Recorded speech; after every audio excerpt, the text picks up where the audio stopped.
Good morning বন্ধুরা। আজকে আমি আমার মাকে একটা কাজে একটু পৌঁছাতে এসেছিলাম। তো পৌঁছে এখন বাড়ির দিকে ফিরে যাচ্ছি। ফেরার পথে কিছু কেনাকাটি করার আছে, সেগুলো করে তারপরেই ফিরবো। আজকের এই ভিডিওটা আমি বেসিক্যালি করছি কারণ আমাকে অনেকেই বলেছেন যে আমার হিমালয়ানের একটা লং টার্ম ওনারশিপ রিভিউ করার জন্য। তো রিসেন্টলি এই বাইকটা আমার 5 বছর কমপ্লিট করলো। 2019-এ কেনা, নভেম্বর মাসের 8 তারিখে। তো এটা এই 2024-এর নভেম্বরের 8 নভেম্বর 5 বছর কমপ্লিট করলো। তো এই 5 বছর সময় বেসিক্যালি আমি আমার ওভারঅল এক্সপিরিয়েন্স এই গাড়িটার ক্ষেত্রে সেটা পুরোটাই শেয়ার করার চেষ্টা করব। তো আমি এটা না প্রথমে শুরু করছি খারাপ দিকগুলো দিয়ে। ঠিক আছে, সবাই সবসময় হিমালয়ান 411-এর খারাপ দিকগুলোই ম্যাক্সিমাম ক্ষেত্রে হাইলাইট করে। তো আমি সেই দিক থেকেই শুরু করছি, ভালো দিকটাই পরে রাখবো, আগে খারাপ দিকটা শুরু করছি। আমার কাছে এই বাইকটার সবথেকে নেগেটিভ পয়েন্ট, যেটা সবথেকে নেগেটিভ পয়েন্ট এই বাইকটার আমার কাছে, সেটা হচ্ছে টিউব টায়ার। ঠিক আছে, টিউব টায়ার আসলে মানে এনফিল্ডে টিউব টায়ার করার কারণটা ছিল যে ইজি টু রিপেয়ার। অ্যালয় ভাঙলে তো অত ইজিলি রিপেয়ার করা যায় না, যেটা টিউব টায়ার যতটা ইজিলি রিপেয়ার করা যায়। তো সেই জন্য একটা টিউব টায়ার দেওয়া হয়েছিল। কিন্তু টিউব টায়ারের একটা সমস্যা কি, টিউব টায়ার পাংচার হয়ে গেলে কোথাও যাওয়া যায় না। আর এত ভারী গাড়ি, তো এত ভারী গাড়ির ক্ষেত্রে টিউব টায়ারটাও লায়াবিলিটি হয়ে যায়। তো যাই হোক, ঠিক আছে, টিউব টায়ারটা একটা ইস্যু। অনেকেই আছে টিউবটাকে টিউবলেসে কনভার্ট করে নেয়। এবার সেটাতে সাকসেস রেট কতটা সেটা নিয়ে ডাউট আছে অবশ্যই, কিন্তু অনেকেই কনভার্ট করে। তো এই একটা উপায়, আর এর সলিউশনও এটাই যে টিউবটায় যদি আপনার না পোষায় তাহলে আপনি টিউবলেসে কনভার্ট করে নিন। এই একটা হয়ে গেল। সেকেন্ড, যদিও এটা আমি জেনেই গাড়িটা কিনেছিলাম, কিন্তু সেটা হচ্ছে গাড়িটার ওয়েট। 190-95 কেজি মতন বোধহয় ওয়েট, আমার ঠিক মনে নেই এখন কত, তবে 190 কেজির ওপরেই। আর তার সাথে আমার বেশ কিছু অ্যাক্সেসরিজ, যেমন এই লেগ গার্ডটা, আমার লেগ গার্ডটা বেশ ভারী। আর জেনুইন অ্যাক্সেসরিজও নয়, এটা বাইরে থেকে কেনা। তো এই সমস্ত লেগ গার্ড, হ্যান ত্যান, এগুলোর ওয়েট নিয়ে গাড়িটার ওয়েটটা আরও কিছুটা বেড়েছে। 195-এর থেকেও একটু বেশিই আছে আমার গাড়ির ওয়েট। তো এই সমস্ত নিয়ে গাড়িটার ওয়েটটা কিছুটা বেশি। বাকি ঠিক আছে, এমনি যখন আপনি ঠেলাঠেলি করবেন সেই সময় ছাড়া যখন গাড়ি চালাবেন তখন কিন্তু গাড়ির ওয়েটটা কিছুই বুঝতে পারবেন না। তো এই আরেকটা জিনিস, গাড়ির ওয়েট। কিন্তু এই ওয়েটটার না কিছু অ্যাডভান্টেজও আছে, যেটা আমি বলতে থাকবো আপনাকে। সিগন্যালটা হয়ে গেছে, যাক, বাঁচা গেছে। ওয়েটের কিছু অ্যাডভান্টেজও আছে, যেটা আমি পরে বলবো। আরেকটা নেগেটিভ পয়েন্ট, এটা আমি জানি না সবার কাছে এটা নেগেটিভ কি না, আমার কাছে ঠিক নেগেটিভ নয়, কিন্তু বলার তো তাই ব্যাপারটা বলছি। সেটা হচ্ছে মাইলেজ। সিটির মধ্যে, কলকাতা শহরে, সিটির মধ্যে বলতে কলকাতা শহরে, এর আগে আমি যখন পুনেতে ছিলাম সেখানে তখন একটু বেশি মাইলেজ দিত, কারণ তখন সেখানে রাস্তাঘাট খালি ছিল। তো কলকাতা শহরে মোটামুটি 25 থেকে 26 মাইলেজ দেয়। 28 খুব একটা দেয় না, রিয়েরলি। কিন্তু আমি যে লাস্ট ঝাড়গ্রাম ট্রিপে গেছিলাম তাতে আমি 38 মাইলেজ পেয়েছি। ঠিক আছে, তো এই একটা মাইলেজ। আর আরেকটা হচ্ছে যে হাইওয়েতে ক্রুজিং স্পিড। 411cc বাইক হিসেবে হাইওয়েতে ক্রুজিং স্পিডটা এর অনেকটাই কম। ঠিক আছে, মানে এ মোটামুটিভাবে 80 to 90 খুব কমফোর্টেবলি ক্রুজ করবে। 100 বা 100-এর ওপরেও ক্রুজ করতে পারবে না কেন, কিন্তু ওটা ওর সুইট স্পট নয়। ওর সুইট স্পট হচ্ছে 80 থেকে 90। বেস্ট মাইলেজ দেবে, বেস্ট পারফরমেন্স দেবে, গাড়িটার উপরে কোনো স্ট্রেনও পড়বে বলে মনে হয় না যে গাড়িটার উপর কোনো স্ট্রেন পড়ে। তো এই আর কি। বাবা, আজকে এখানে ভালোই জ্যাম আছে, আমি ভুল করলাম বোধহয় এখানটায় ঢুকে। যাই হোক, ঠিক আছে, ঢুকে গেছি, আর তো কিছু করার নেই। এবার এইগুলো হচ্ছে নেগেটিভ পয়েন্ট। আর অ্যাজ সাচ কিছু বলতে, হ্যাঁ, টুকটাক যেগুলো, সেগুলো কোনোটাই আমার ক্ষেত্রে ডিল ব্রেকার ছিল না, বা এগুলো আমাকে খুব একটা বদার করেনি। সেটা হচ্ছে অনেক সময় কী হয়, বৃষ্টি হলো, তারপর গাড়িটা চালালাম, গাড়িটা হিট করলো। তো হিট করার পরে এই যে স্পিডোমিটার কনসোল, যেটা সেই স্পিডোমিটার কনসোলটা না মাঝে মাঝে একটু ফগ আপ হয়। তো আমাকে এনফিল্ডের সার্ভিস সেন্টার থেকে বলেছিল যে আপনার যদি আমি একবার বলেছিলাম যখন, তো তখন আমাকে বললো যে আপনার যদি নেক্সট টাইম হয় আপনি চলে আসবেন, আমরা এটাকে রিপ্লেস করে দেবো মিটার কনসোলটাকে। কিন্তু আমি মিটার কনসোলটাকে রিপ্লেস করাইনি, এটা যদি একটা অযৌক্তিক হয়তো চিন্তাভাবনা অনেকের কাছেই মনে হতে পারে, কিন্তু আমি মিটার কনসোলটা রিপ্লেস করাইনি, কারণ মিটার কনসোলটা রিপ্লেস করালে আমার যে এক্সিস্টিং কিলোমিটার ওডোমিটারে যেটা হয়েছে সেটা তো আবার জিরো হয়ে যাবে, নতুন স্পিডোমিটার। তো সেই জিনিসটার জন্য বেসিক্যালি আমি এটা চেঞ্জ করাইনি, নাহলে এটা চেঞ্জ করিয়ে নেওয়াই যেত। আর ব্যাপারটা খুব একটা আমায় অতটা সমস্যা দিচ্ছে, আমি বৃষ্টির মধ্যে বাইক চালিয়ে যাচ্ছি বা কোথায়। আর আমি যখন ইয়ে করি, মানে গাড়িটাকে ধোয়াই, তখন আমি গাড়ি ধোয়ানোর যে ছেলেটা যে গাড়ি ধোয় তাকে আমি পরিষ্কার বলেই দিই যে তুমি হ্যান্ডেলে আর মিটারে জলটা মারবে না, তুমি ওটা এমনি মুছে দেবে ঠিক আছে, কিন্তু জলটা ওই হাই প্রেশার ওয়াশটা ওতে মারবে না। তো এখানে মিটে গেল, এখানে জল ঢোকার কোনো কারণ নেই। কিন্তু হ্যাঁ, বৃষ্টিতে অনেক সময় থাকলে পর বা ওই সময় চালালে বা গাড়ি খুব বেশি গরম হলে অনেক সময় ব্যাপার হয়, কিন্তু সেটা মানে খুব বেশি চিন্তার আমার কাছে লাগে না, আমি এইভাবেই চালিয়ে অভ্যস্ত হয়ে গেছি, ঠিক আছে।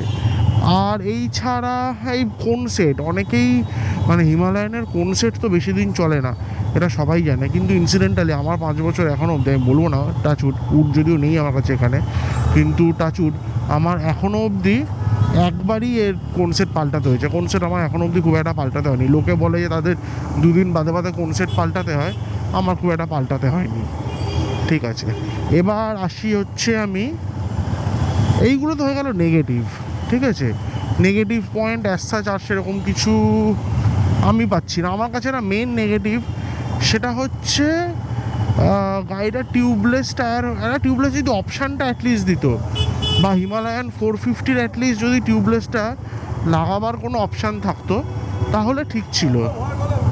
না হলে পর না ওই হিমালয়ান 450-র জন্য টিউবলেস টায়ার অপশানটা দিল, সেটা 411-এও আনতে পারতো, সেটা আনলে না খুব ভালো হতো, মানে আমরা যারা এক্সিস্টিং কাস্টমার তাদের জন্য হেডেকটা কমে যেত। অবশ্যই আমি এই টায়ারটাকে টিউবলেস করে নিতেই পারি, এই রিমটাকে, কিন্তু সেটা 100% কতদূর কি সাকসেস হবে সেটা নিয়ে আমার একটু ডাউট আছে। তো সেই জন্য সেই জিনিসটার প্রতি আমি খুব একটা ইন্টারেস্টেড নই। এই হয়ে গেল নেগেটিভ পার্টগুলো, ঠিক আছে। এবার আমি বলি পজিটিভে সবার আগে যেটা, সেটা হচ্ছে কমফর্ট। এই গাড়িটা সুপ্রিমলি কমফোর্টেবল, ঠিক আছে। আমার যে জিক্সারটা চালাবার পরে আমি যদি এটা চালাই, মনে হবে আরে ভাই এত সোফার ওপর বসে পড়েছি, ঠিক আছে। মানে সিট এত কমফোর্টেবল, তার সাথে সাসপেনশন, যেমন সামনের সাসপেনশন কমফোর্টেবল তেমন পেছনের সাসপেনশন কমফোর্টেবল। কমফোর্ট লেভেল নিয়ে এই গাড়িকে কোনো কথা বলা যাবে না, জাস্ট মানে এনফিল্ড এটা খুব মানে গাড়ির সাসপেনশনটা ভীষণ ভালো করেছে। 450-টা বোধহয় আরও কিছুটা ভালো, আমি আইডিয়া নেই। 450-টা আমি সেরকম ভাঙাচোরা রাস্তায় চালাইনি, একবারই খুব ব্রিফ পিরিয়ড অফ টাইম চালিয়েছি, তো অতটা বোঝা যায়নি। 411 কিন্তু আপনি এরকম প্রচুর গাড্ডা আছে, আপনি যদি 411 চালান, যে টুকটাক গর্তায় কিন্তু আপনি গাড়ির স্পিড হয়তো কমাবেনই না, আর ছোটোখাটো বাম্পার যেগুলো আছে কমাবেই না, দরকারই পড়বে না। কারণ আপনার গাড়ির চাকার তলায় ছোটো ছোটো যে স্টোন চিপ বা বালি বা এইসব জিনিসগুলো যে গাড়ির চাকার তলায় যে পড়বে বা পড়ে, সেটা কিন্তু বোঝাই যায় না, লিটারালি সেটা বোঝা যায় না। আপনি জাস্ট ওর উপর দিয়ে গ্লাইড করে বেরিয়ে যাবেন। কমফর্ট হচ্ছে সবার আগে, মানে সুপ্রিম কমফর্ট নিয়ে কোনো কথা হবে না। মানে আমার গাড়ি বলে আমি বলছি না, হিমালয়ানে কমফর্ট ভীষণ ভালো। হিমালয়ান স্ক্র্যাম দুটোতেই ভীষণ ভালো কমফর্ট। এটা হলো কমফর্ট গেল। 2 হচ্ছে টর্ক। এই গাড়িটার যেই মানে টর্ক যেই পরিমাণ আছে, ঠিক আছে, সেই টর্কের যে সেই টানটা ভীষণ অ্যাডিকটিভ। টর্কের ওই টানটা এত সুন্দর, টর্কের পুলটা দিতে থাকে, ঠিক আছে। মানে আপ টু 60 আচ্ছা গাড়ি পারবে না সামনে, মানে যতক্ষণ এই যে ওর পাওয়ার ব্যান্ডটা আছে, তো লং স্ট্রোক ইঞ্জিন হওয়াতে খুব বেশি হাই রেভিং নেচার নয়, অল্প রেভ করতে পারে। তো যার জন্য মোটামুটি 3,500-4,000 কিলোমিটার অবধি, 3,500-4,000 RPM অবধি ও ভীষণ ভালো পারফর্ম করে। লো RPM-এ দারুণ পারফর্ম। আর এই ট্র্যাকটার, ঠিক আছে, মানে আপনি এই সারাদিন কলকাতা শহরে 20 স্পিডে দিয়ে থার্ড গিয়ারে চালাতে পারেন, কোনো ব্যাপার নয়, ও টুকটুক করতে চলতে থাকবে। তো এই কয়েকটা পয়েন্ট। আর তাছাড়া হচ্ছে মাইলেজ, এটা নেগেটিভে আমি যেমন বললাম, যে শহরের মধ্যে ওরকম 25-26, খুব বেশি হলে 30-এর মধ্যেই থাকে, 30 ক্রস করে না, 30-এ যায়ই না, 30 ক্রস করবে কি, 30 রেয়ারলি যায়। কিন্তু এইটাই যদি হাইওয়েতে আপনি গাড়িটাকে মোটামুটি উইদিন 80-90 রেখে চালান, তাহলে আমার নিজের পার্সোনাল এক্সপিরিয়েন্স 38, একটা 411 সিসির অয়েল কুলড ইঞ্জিন 38 মাইলেজ দিচ্ছে, আর কি চাই, যথেষ্ট ভালো। ঠিক আছে, এবার এখনকার BS6 গাড়িগুলোতে মাইলেজটা বোধহয় আরেকটু বেশি, আরেকটু স্মুথ। ভাইব্রেশন নিয়ে আমার অ্যাজ কোনো সমস্যা নেই, কারণ এনফিল্ড লাইন আপে, আরে ভাই চলো, এনফিল্ড লাইন আপে সব থেকে কম ভাইব্রেশন এতদিন হিমালয়ানেরই ছিল। এখন যে সিরিজের ইঞ্জিন এসে যাওয়াতে ওই গাড়িগুলো মোটামুটি জাপানিজ গাড়িগুলো সমানই হয়ে গেছে, কিন্তু এতদিন অবধি এনফিল্ডের লাইন আপে সব থেকে মানে কম ভাইব্রেশনের গাড়ি ছিল হিমালয়ান স্ক্র্যাম। তো ভাইব্রেশন মিটে গেল, মাইলেজ। এবার আসি মেনটেনেন্সটা না খুব ডাইসি। এবার ব্যাপারটা হচ্ছে এটা লোকের কপাল। অনেকেই বলে তাদের প্রচুর মেনটেন করতে হয়, দুদিন বাদে বাদে এই খারাপ হয় ওই খারাপ হয়। আমি জানি না এটা কীভাবে হয় বা কী বৃত্তান্ত, কারণ আমি এই ব্যাপারটা কিন্তু এখনও অবধি খুব একটা ফেস করেছি। একটা জিনিসেই ফেস করেছি, সেটা হচ্ছে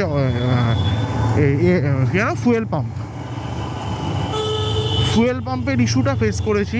এবার সেই ইস্যুটা না, সেটা আমি ঠিক ম্যানুফ্যাকচারারকে দোষ দেবো না, মানে এনফিল্ডকে দোষ দেবো না, সেইটা এনফিল্ডকে দোষ দেওয়ার থেকে দোষটা আমি নিজেকে দেবো। কারণ যখন আমি এই গাড়িটা কিনি, তার আগে আমি মানে ফুয়েল পাম্পওয়ালা গাড়ি কোনোদিনও চালাইনি। তো জানতাম না যে মানে ফুয়েল পাম্পে তেলটা বেশি মানে খুব কমিয়ে ফেলা যায় না, কারণ পেট্রোলটাতেই না পাম্পটা ডুবে থাকে। তো সেই পেট্রোলটাই বেসিক্যালি পাম্পটার কুলিংয়ের কাজ করে।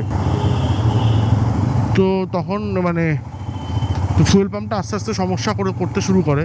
তো আমি ভেবেছিলাম যে হয়তো তেল ফেল কম আছে, সেজন্য ঝটকা মারছে। কিন্তু তারপরে যখন তেল রেগুলারলি নর্মালিও ভরতে শুরু করি, তারপরে সেই সমস্যাটা আসতে শুরু করে। ওয়াও, কিয়া EV6, এই গাড়িটা ঘ্যামা দেখতে গাড়িটা আমার খুব। তো যাই হোক, এবার মানে তখন আস্তে আস্তে সমস্যা করতে শুরু করে। তো সেই সমস্যা করতে করতে একদিনকে আমি আমার বন্ধুর বাড়িতে যাই আড্ডা মারতে। তো আড্ডা মারতে ফেরার সময় যখন আমি ফিরবো, গাড়িটাকে স্টার্ট করতে যাই, দেখি পাম্পের কোনো রকম পাম্প প্রাইম করার যেটা আওয়াজ হয় না, চাবি ইগনিশন ঘোরালে পাম্প প্রাইম করার একটা আওয়াজ হয়, সেই পাম্পের প্রাইম করার কোনো আওয়াজই নেই। পাম্পটা জাস্ট ডেড। ইগনিশন করছে, আমি সেলফ মারছি, খ্যাচ করে আওয়াজ হচ্ছে, কিন্তু গাড়ি স্টার্ট নিচ্ছে না। কি ইনসিডেন্টালি সেই দিনকে সামনেই আমার যে মেকানিক আর কি কাজ করে গাড়িতে আমার, সে ছিল। তো তার সাথে কথা বলায় সে বললো আমি আসছি, আজকে এখনও বাড়ি যাইনি, আমি আসছি। ঠিক আছে এসো। সে এসে যথারীতি দেখে আমার যেই দুর্ভাবনাটা ছিল সেটাই সত্যি বললো যে ফুয়েল পাম্পটা খারাপ হয়ে গেছে। আমি বললাম যা, এখন তো একটা বড় খরচা। তো যাই হোক, পাম্পটা সারিয়ে দিল, 3-4 হাজার টাকায় পাম্পটা সারানো হয়ে গেল। পাম্পটা চেঞ্জ করতে হয়নি আমাকে, ওই গচ্ছাটা আমার যায়নি।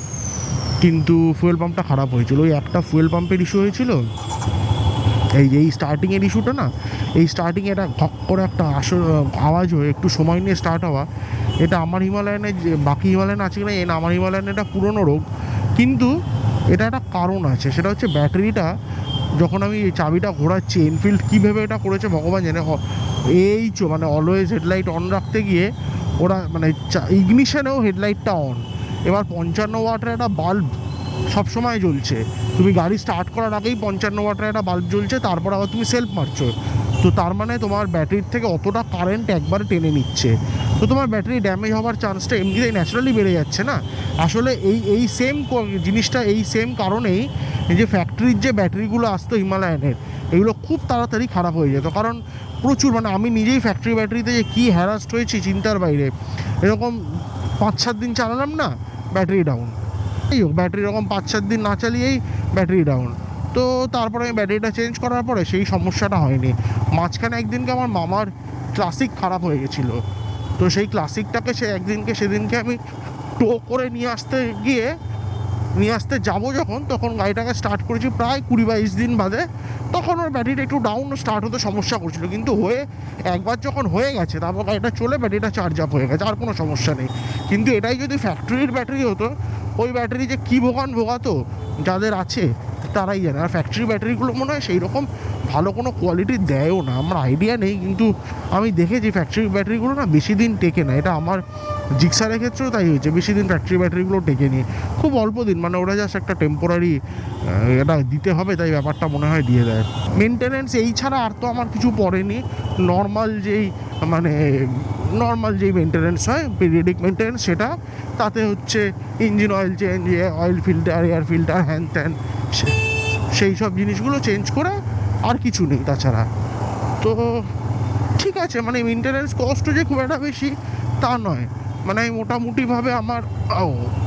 মোটামুটিভাবে আমার গাড়ি সার্ভিস সেন্টারে ঢুকলে যদি নর্মাল পিরিয়ডিক মেনটেনেন্স থাকে 2 থেকে 2,500 টাকায় একটা সার্ভিসিং হয়ে যায়। হ্যাঁ, তো এই আর কি মেনটেনেন্সেরটা পুরোটা বললাম। এরপরে আর অ্যাজ সেরকম, হ্যাঁ এবার আমি যেটা বলছিলাম আর কি, যে আমি কেন হিমালয়ান কিনলাম। হিমালয়ান কেনার পেছনে বেশ কয়েকটা কারণ ছিল। এক হচ্ছে আমি তো এর আগে কলকাতা, আমি মানে পুনেতে বেশ কয়েক বছর আমি চাকরি করেছি, তো পুনেতে থাকতেই ওখানে আশেপাশে প্রচুর ঘোরার জায়গা ছিল। কলকাতায় অত ঘোরার জায়গা নেই, প্রচুর টুকটাক ঘোরার জায়গা ছিল, আর যেগুলো বর্ষাকালে ভীষণ সুন্দর থাকে, আর বাইকে করেই যাবার জায়গা, ব্যাকলাইটটা কাটে। তো আমার বেস্ট ফ্রেন্ড আর আমি দুজনে মিলে ডিসাইড করি দুজনে দুটো হিমালয়ান কিনবো। তো দুজনে দুটো হিমালয়ান কিনি। আমরা দুজনে ওই মানে একদম সেম কালার সেম মডেল, কিছুটা আগে পরে কেনা, গাড়ির নাম্বারও খুব কাছাকাছি ছিল, মানে আমার 6.8 লাস্টে, ওর ছিল 6.5। তো যাই হোক, তো কিন্তু দুর্ভাগ্যবশত একটা অ্যাক্সিডেন্টে, 2 হুইলার অ্যাক্সিডেন্টেই আমি আমার বন্ধুকে হারাই। তো তারপর থেকে এমনিতেই রাইড কমে গেছিলো, তো যেতামই না তারপর থেকে বেসিক্যালি, কারণ আমার যে রাইডের যে মেন পার্টনার সেই ছিল না, তো আমার রাইডে যাওয়ার আর সেই মোটিভেশন বা ইচ্ছা কোনোটাই আর ছিল না। তো তারপর তো আলটিমেটলি কোভিড হয়, মানে কোভিড আসে। কোভিডের সময় আমি নিজেও কলকাতা চলে আসি।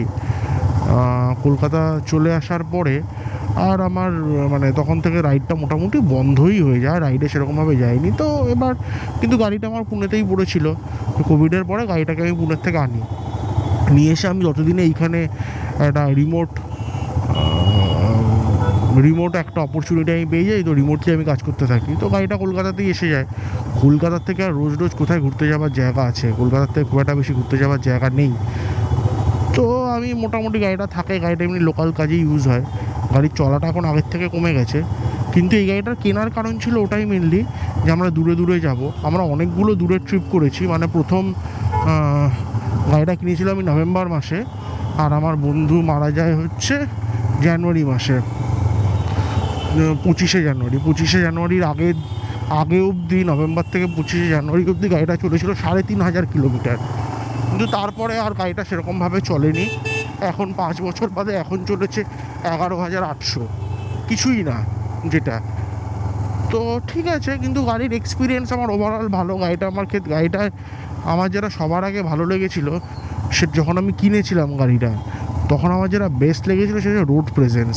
কিন্তু এই রোড প্রেজেন্সের এই একটা সমস্যা, গাড়ি বেশি বড় হলে পর খুচখার জায়গা দিয়ে না গাড়ি ঢোকানো যায় না, বিশেষ করে কলকাতা শহরের জ্যামে।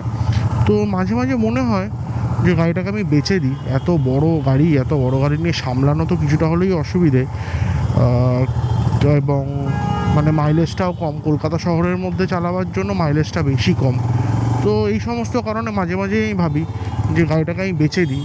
কিন্তু সত্যি কথা বলতে কি, গাড়িটাকে যতবার আমি চালাই, ঠিক আছে, মানে কালকেও আমি ভেবেছিলাম যে একটুখানি আমি এনফিল্ডের শোরুমে কথা বলবো, যে ওদের ওই রিওন একটা প্রোগ্রাম আছে, সেখানে ব্যাপারটাকে এক্সচেঞ্জ করা যায় কি না। আমি কিছুদিন আগেও সেটা ভেবেছিলাম, কিন্তু কিছুদিন আগে না, ইনফ্যাক্ট কালকেই সেটা ভেবেছিলাম। কিন্তু কালকে ওটা ভাবার পর আমি চালিয়ে যখন বাইকটা ফিরলাম, অতটা রাস্তা ফেরার পরে আমার সেই ইচ্ছাটা কিন্তু চলে গেল। মানে আমি ভুলেই গেছিলাম যে আমি এরকম একটা কিছু ভেবেছিলাম, আর শোরুমেও যাওয়া হয়নি, আর মানে জিজ্ঞেসও করা হয়নি। কিন্তু ওভারঅল আমার আস্তে এই গাড়ি নিয়ে কোনো কমপ্লেন নেই। শুধুমাত্র সেটা হচ্ছে আমার ইউজটা এখন আগের মতন নেই, তো যার জন্য হয়ে গেছে আমার সমস্যা। না হলে আমি যেমন আমার জিক্সারকে লক্ষ্মী বলি, এটাও আমার কাছে লক্ষ্মীর থেকে কম কিছু না, আমার খুব খুব খুব কাছেরই। কিন্তু আমি জানি না মানে কতদিন আমি রাখবো একে, কিন্তু আজ অবধি আমার এক্সপিরিয়েন্স কোনো দিনও কোনো খারাপ এক্সপিরিয়েন্স হয়নি এই গাড়িতে। এই গাড়ি নিয়ে আমি যথেষ্ট হাইওয়ে ট্রাভেল করেছি, ভীষণ ভালো। আর এই সিএট যেই টায়ার বাই ডিফল্ট ফ্যাক্টরির থেকে যে ওইএম সিএট টায়ার আসে, সিএট টায়ারটা কিন্তু ভালো। আমার কিন্তু সিএটের গ্রিপ যথেষ্ট ভালো লাগে। লোকের হয়তো মনে হতে পারে যে হিমালয়ানের সাইজ দেখে যে হিমালয়ান নিয়ে কর্নার করা যায় না, হিমালয়ান নিয়ে কিন্তু যথেষ্ট ভালো কর্নার করা যায়। সেটা অনেকটা করতে পারার কারণ হচ্ছে সিএটের এই টায়ার। সিএটের এই টায়ারটা কিন্তু খুব বেশ গ্রিপি, খুব গ্রিপি আমি বলবো না, বেশ গ্রিপি। এই সাইজে আর সেরকম কোনো ভালো টায়ার নেই যে এতটা গ্রিপি। আমি মাঝখানে খুব নাম শুনেছিলাম টিমসানের টায়ার, ঠিক আছে, মানে হিমালয়ানের জন্য টিমসানের টায়ার আমি আগেও ইউজ করেছি, মানে আমি জিক্সারের টিমসানের টায়ার ইউজ করেছি। কিন্তু টিমসানের টায়ার এমন কোনো হাতি ঘোড়া ভালো টায়ার নয়। টিমসানের থেকে অনেক ভালো ভালো সব টায়ার আছে। টিমসান ইজ ফরগেটেবল, মানে ঠিক আছে, ওরকমও কিছু ভালো নয়। লোকে যেরকম টিমসানের কথা বলে, Chinese kind of Chinese brand, ওটা এমন কিছু ভালো টায়ার না। ওর থেকে অনেক ভালো ভালো টায়ার আমাদের এখানে পাওয়া যায়। তো যাই হোক, আমি আমার এই গাড়িটা টায়ার চেঞ্জ এখন ডিউ আছে। টায়ার চেঞ্জটা আর মোটামুটি 11,800, তো আর মোটামুটি 1,000 দেড়েক দুয়েক চালিয়ে আমি এই টায়ারের সেটটাকে চেঞ্জ করব। সামনেরটা ঠিক আছে মোটামুটি, সামনেরটা অতটা দরকার নেই, পেছনেরটা বেশি দরকার। পেছনের টায়ারটাকে আমি চেঞ্জ করে ফেলবো। পেছনের টায়ারটা আমি সিএটই লাগাবো আবার। সিএটের টায়ারের এখন ওই 3,500 টাকা মতন বোধহয় দাম আছে। পেছনেরটা আমি আবার সিএটই লাগাবো। আমি অনেক রিসার্চ করলাম, অ্যাপোলোড, এমআরএফ, টিমসান, হ্যান ত্যান, দেখলাম বেস্ট হচ্ছে সিএট। আর টায়ারের লাইফ মোটামুটি 11 থেকে 13,000 মতন লাইফ পাওয়া যায়। 15,000 খুব টেনে টুনে, কিন্তু 15,000 চলে না। আমি এখনও অবধি আমার সেই প্রথম যে টায়ারের সেট এসেছিলো সেই সেটাই আমি এখন আমার গাড়ি চালাচ্ছি, সেটা আমাকে এখনও চেঞ্জ করতে হয়নি ওভারঅল।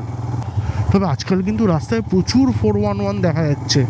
আমি এতক্ষণ আগে দেখা যেত না এত গাড়ি। আমি সকালবেলা থেকে বেরিয়ে এই নিয়ে বোধহয় 5 না 6 নম্বর 411 দেখে নিলাম। আগে এত দেখা যেত না, যদিও আমার এই কালারটা এখন আর দেখাই যায় না। এই কালারটা হয়ে গেছে সব থেকে রেয়ার 411-এর মধ্যে। তো যাই হোক, এই ঘুরতে ঘুরতে আমরা এখন অবশেষে ভিআইপি রোডে পৌঁছে গেলাম। এবার দেখি যে দমদম পার্ক দিয়ে আজকে টার্নটা নিতে দেয় কিনা। দিনের বেলা তো, দেখা যাক নিতে দেয় কিনা। আমি সিগন্যালটা তো মনে হচ্ছে খোলা আছে, কিন্তু এই গাড়িগুলো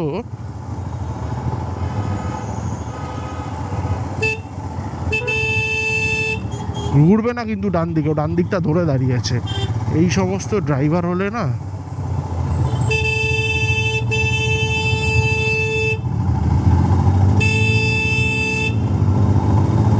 কি অবস্থা, এরা কেউ ঘুরবে না ডান দিকটা ধরে চলছে।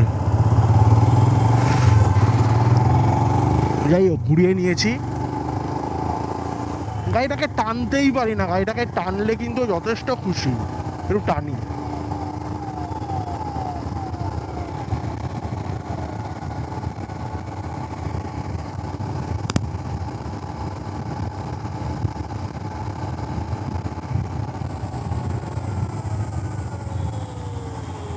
কি সুন্দর, কি সুন্দর, কোনো ইন্ডিকেটার নেই, হাত নেই, জাস্ট ঘুরিয়ে দিল। রাস্তা তো বাবার, আর কেউ তো রাস্তা ইউজ করে না। কটা বাজলো? 10:15 বাজে। দেখি গাড়ি ধোয়ানোর জায়গাটা খুলেছে কিনা। তো এই ভিডিওটা ছিল বেসিক্যালি আমার মানে আমার এই হিমালয়ান 411-এর ওনারশিপ এক্সপিরিয়েন্সের ওপরে। আমি তো আর মানে প্রফেশনাল রিভিউয়ার নই, কিন্তু তারপরও আমার যেই ভালো লাগা খারাপ লাগাগুলো সেইগুলো আমি শেয়ার করার চেষ্টা করলাম। তো আপনাদের যদি এই ভিডিওটা ভালো লেগে থাকে তাহলে লাইক, শেয়ার আর সাবস্ক্রাইব করতে কিন্তু ভুলবেন না। ধন্যবাদ।